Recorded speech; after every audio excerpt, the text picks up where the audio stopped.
ನಮ್ಮ ಬರ್ಡೆಗೆ ಏನೋ surprise gift ಕೊಡಬೇಕು ಅನ್ಸಿದಾಗ ನಾನು ಒಂದು ಫೋಟೋ ನೋಡಿದೆ. ಆ ಫೋಟೋನ ಎತ್ಕೊಂಡೋಗಿ ನನ್ನ ತಂಗಿಗೆ ಈ ತರ ಮಾಡ್ಕೊಡು ಅಂತ ಕೇಳಿದ ತಕ್ಷಣ ಮುಲ್ಲಾಜೆ ಇಲ್ದಿರಾ ಸರಿ ಬಿಡು ಮಾಡ್ಕೊಳ್ಳೋಣ ಅಂತ ಓಕೆ ಹೇಳೇ ಬಿಟ್ರು. ನಮ್ಮಮ್ಮ ಆಗ್ತಾನೆ ಮಲ್ಕೊಂಡಿದ್ರು. ಅಷ್ಟೊತ್ತಲ್ಲಿ ನನ್ನ ತಂಗಿ ಬೊಕ್ಕೆ ರೆಡಿ ಮಾಡೇ ಬಿಡ್ತು. ನಾನು ಕೂಡ ಒಂದು ಸ್ಮಾಲ್ ಗಿಫ್ಟ್ ನ ತನಿಷ್ಕಿಂದ ಪರ್ಚೇಸ್ ಮಾಡಿ ಬಂದಿದ್ದೆ. ಅದನ್ನ ಬೊಕ್ಕೆಯಲ್ಲಿ ಪ್ಲೇಸ್ ಮಾಡಿದ್ದೆ. ಇದು ನಾನು ಕೊಡ್ತಾರ ಫಸ್ಟ್ ಗೋಲ್ಡ್ ಗಿಫ್ಟ್ ಅವ್ರಿಗೆ. ಆಮೇಲೆ ಕೇಕ್ ಕಟ್ ಮಾಡ್ಸೋಕೆ ಡೆಕೋರೇಷನ್ ಎಲ್ಲ ನಾನೇ ಸಿಂಪಲ್ ಆಗಿ ನಮ್ಮ ಮನೆಯಿಂದನೇ ಅರೇಂಜ್ ಮಾಡಿದೆ. ಇನ್ನು 12 ಗಂಟೆಗೆ 10 ನಿಮಿಷ ಇದ್ದಂಗೆ ಎಬ್ಬಿಸ್ತಾರೆ ನಮ್ಮಮ್ಮ. ನಾನು ಕೇಕ್ ಎಲ್ಲ ಕಟ್ ಮಾಡಲ್ಲ ಏನ್ಕೋ ಇವಾಗ ಅಂತ ಜಗಳ ಮಾಡ್ತಿದ್ರು.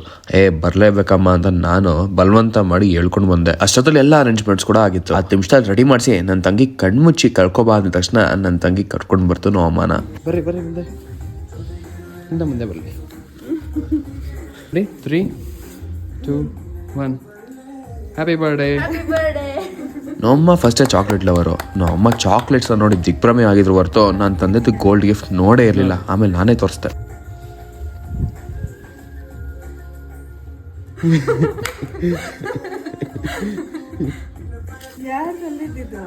ನಾನು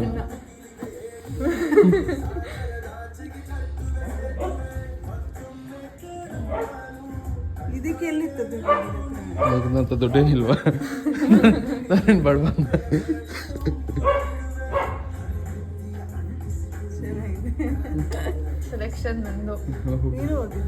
ಅವರಂತೂ ಫುಲ್ಲು ಎಮೋಷ್ನಲಿ ಮತ್ತೆ ಫುಲ್ ಸರ್ಪ್ರೈಸ್ ಆಗಿಬಿಟ್ಟಿದ್ರು. ಆಮೇಲೆ ನಾನೇ ಅವ್ರಿಗೆ ನನ್ನ ಕೈಯಾರ ಆ ಗಿಫ್ಟ್ನ ಹಾಕ್ತೆ.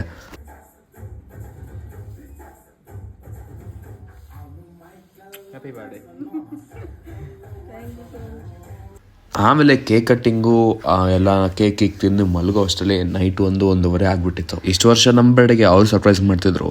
ಈಗ ನಾವು ದುಡಿಯೋ ಟೈಮು ನಾವು ಸರ್ಪ್ರೈಸ್ ಮಾಡಬೇಕು. ಒಂದು ಸೆಕೆಂಡ್ ಹ್ಯಾಪಿ ಬರ್ಡೇ ಅಮ್ಮ, ಲವ್ ಯು.